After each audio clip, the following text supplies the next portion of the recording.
Yes, my name is Charleston White. I'm a victim of a crime by a guy of a rolling 50 Crip. They call him 55 Street Crip, baby OG, baby Snaps. He got a cell phone in prison and he's making threats to victims via social. Got a question for you. What makes Charleston White lose his mind faster than anything else? Gang-banging rappers. Yeah, you heard that right. From King Von to Lil Durk, T.I. to Soulja Boy. Nobody's safe when Charleston steps in the room.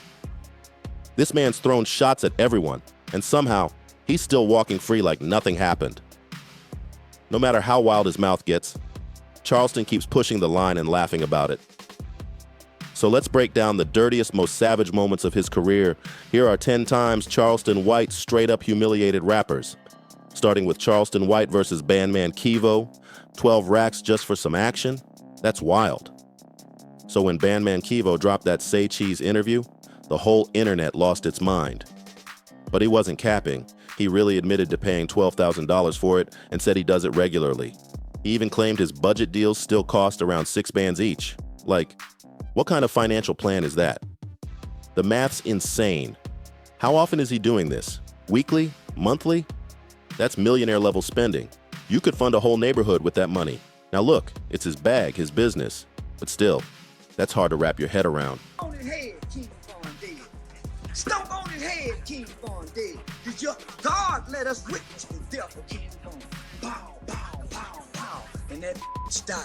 And when Say Cheese brought this topic up to Charleston White, the man of controversy himself, he went off in full preacher mode. Charleston didn't hold back one bit.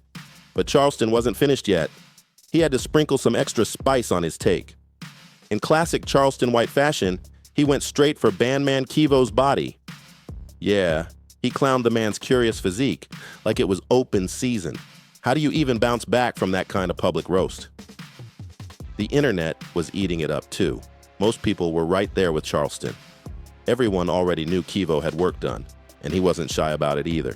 He openly admitted to getting liposuction to slim down his belly since the gym wasn't cutting it for him.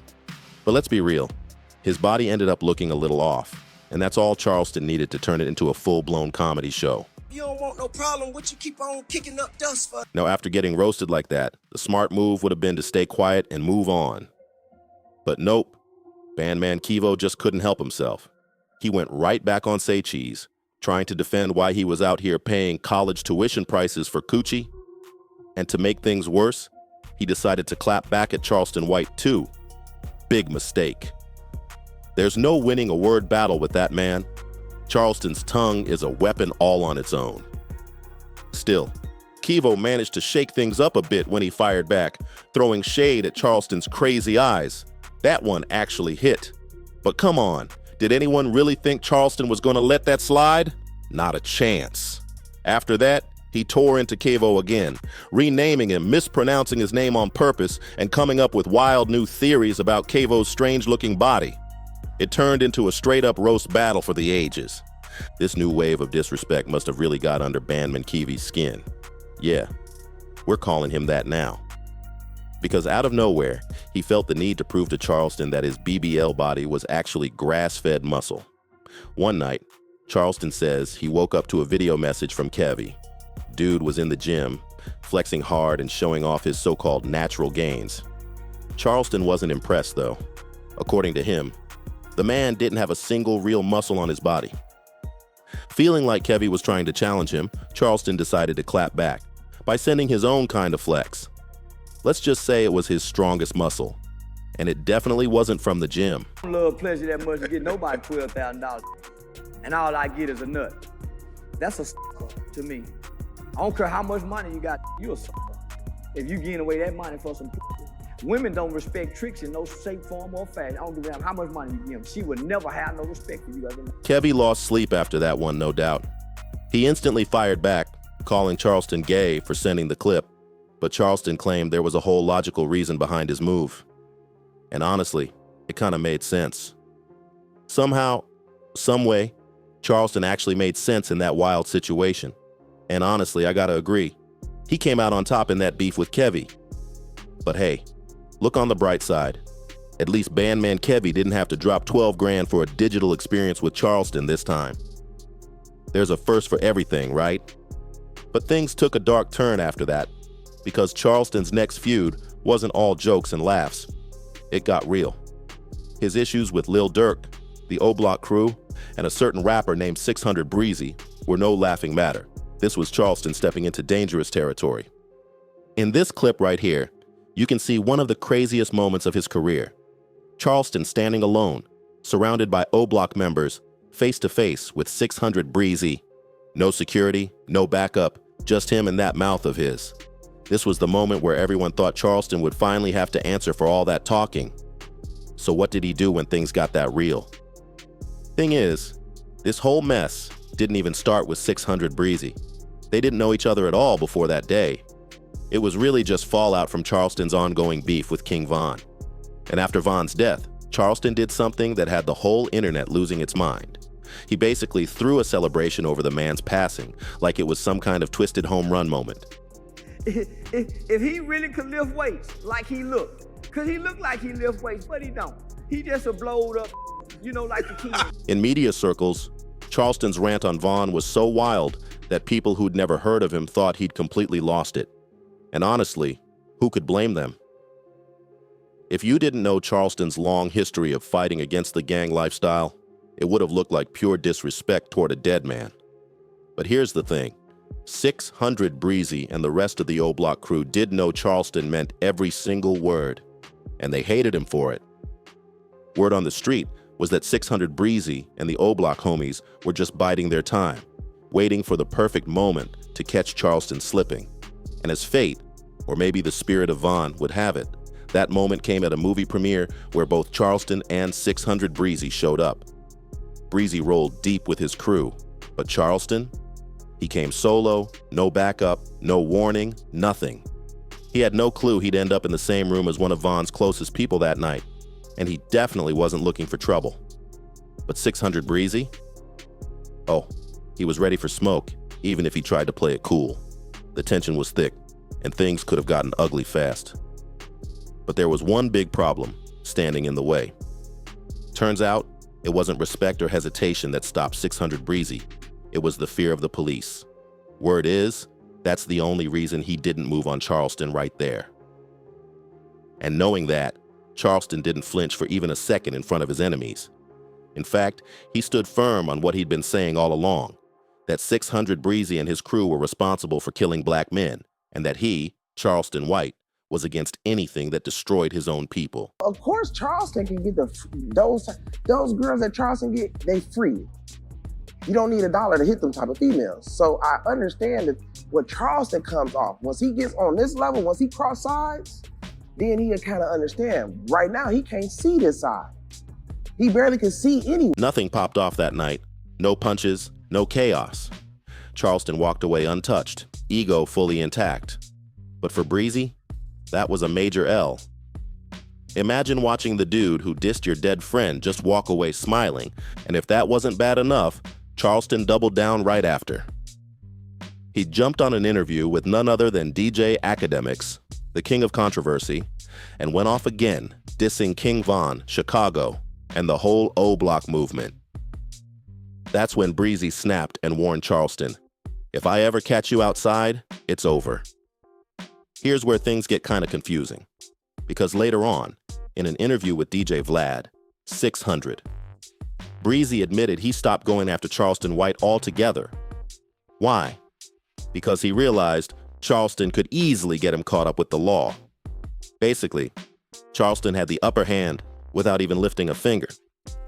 So yeah, Charleston won that beef with Breezy, but he wasn't done with O-Block yet. Nope, he kept going, launching what you could call a drive-by diss tour straight at Chicago's toughest. He started firing shots at Lil Durk, and fans immediately jumped into the comments warning him, saying Durk was going to come for his head after that blatant disrespect toward King Von's name. Honestly, it's wild how Charleston manages to say all this crazy stuff with a straight face. Nobody can quite figure out his logic, but if his goal was to destroy O-Block's street image and shake up the fan base, then he was definitely hitting his target. Like, he built like Man Keevan. Oh, he talking like they eating healthy. Well, if they was eating healthy, why did he have to get the BBL? if he was eating healthy. No, that's a very good point. And we don't got no workout video. How is he maintaining them muscles? The styrofoam and silicone. Now, say what you want about Charleston White. Yeah, he's got a razor-sharp tongue, but sometimes his heart almost sounds like it's in the right place. When Say Cheese asked him about fans begging Lil Durk to avenge King Von's death, Charleston had something wild, but surprisingly thoughtful to say. And honestly, we all know Durk isn't about to comment on that kind of drama. Plus, since most of the O-Block guys seem terrified of getting caught up with 12, Charleston's probably sleeping easy these days. So I sent him the best muscle I had that I thought that was, you know, can compete with other people's muscles. So I sent him my muscle. And I ain't just sent him a picture, I sent him a video. And I was putting grease on my muscle. You know, like how you grease, he was greasing his arm? Yeah, I was greasing mine. But don't get it twisted. The version of Charleston you've seen so far is actually the tame one, because what he did to King Yella, all over the same King Von situation, completely flipped the script. Charleston White versus King Yella. Now that's where things got messy. See, knowing which fights to stay out of is a skill not everybody has, and Yella clearly didn't. To his credit, he stayed quiet through most of Charleston's rants about Von, until Charleston decided to drag FBG Duck's name into it too. But instead of clapping back at King Yella directly, Charleston took things to a shocking level. For some reason, he skipped the man entirely and went after his family, specifically his 3-year-old daughter. Yeah, he really did that. Now, even if Yella had ignored the shots thrown his way, there was absolutely no way he was going to stay quiet after Charleston dragged his little girl into it. That's crossing a line nobody should ever touch. So when Yella fired back, nobody blamed him. Because honestly, who would? The whole community sided with Yella on this one. Everyone agreed. Kids should never be part of grown men's beefs. Children didn't choose any of this, and they shouldn't have to deal with the mess their parents create.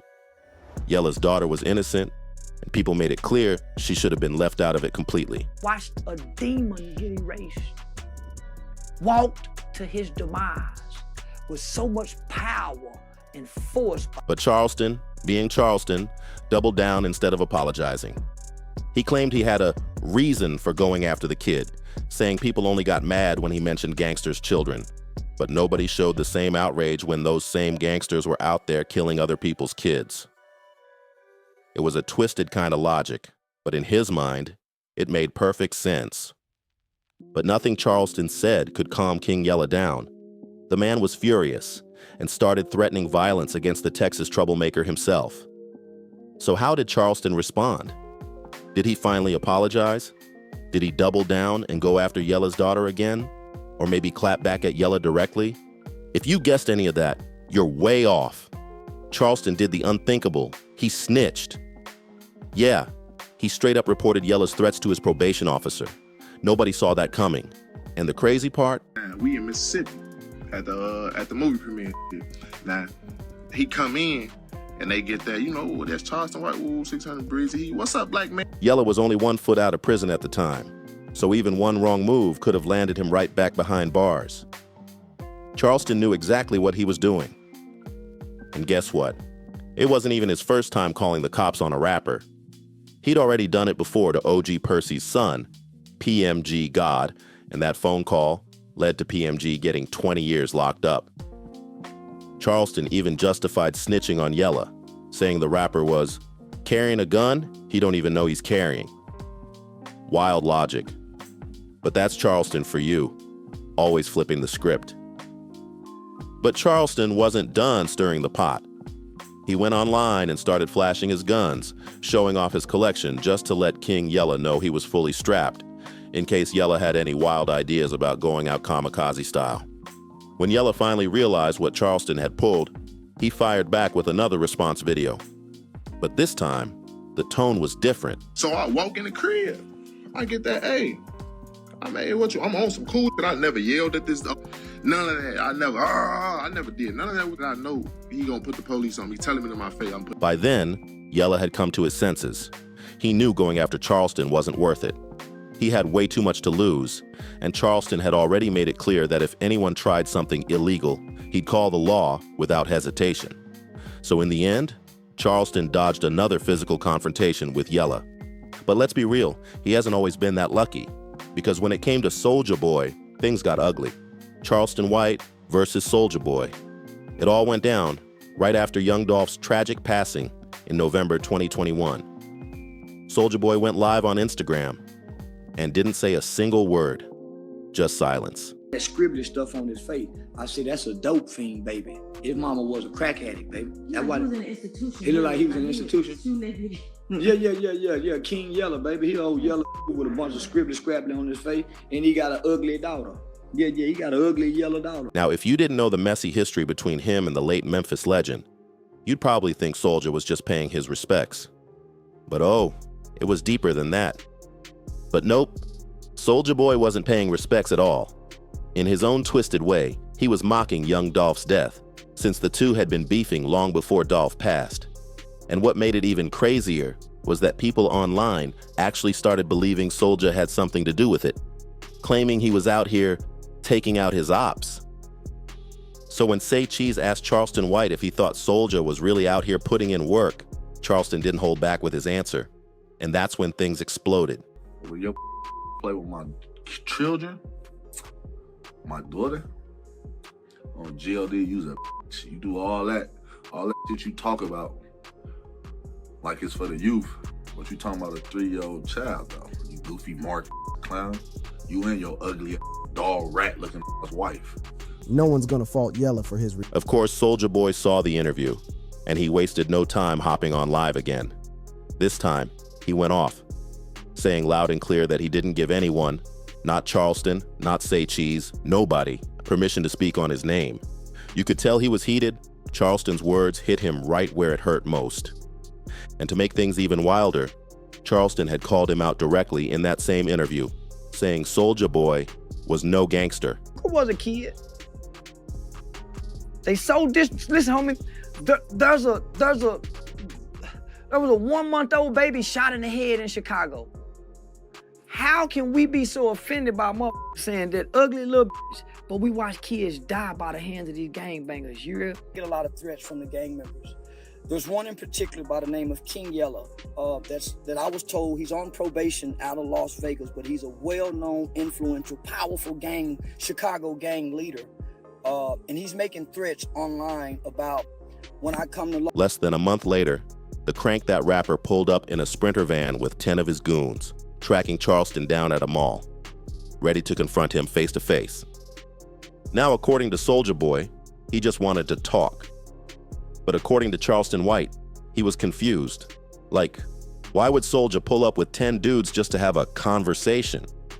Doesn't sound like a friendly meetup. And yes, you heard it right. Charleston ended up defending himself, or attacking, depending on who you ask, with nothing but a bottle of mace. Wild, right? How do you catch your supposed op slipping, outnumber him 10-1, and still walk away on the losing side? Because of mace? Soulja Boy tried to flip the story afterward, claiming Charleston got scared and just sprayed the air out of panic. But when you look back at that footage, you can clearly see Soulja's eyes were swollen and red. Charleston even clowned him for it, saying, "Your face ain't even healed yet. I know you still mad. You got skin agitation, so you still aggravated in some kind of way." That line alone had the internet cracking up. But instead of taking the L quietly, Soulja Boy tried to broke shame Charleston, talking about his money and clout, like that would erase the fact he got maced by one man with a can.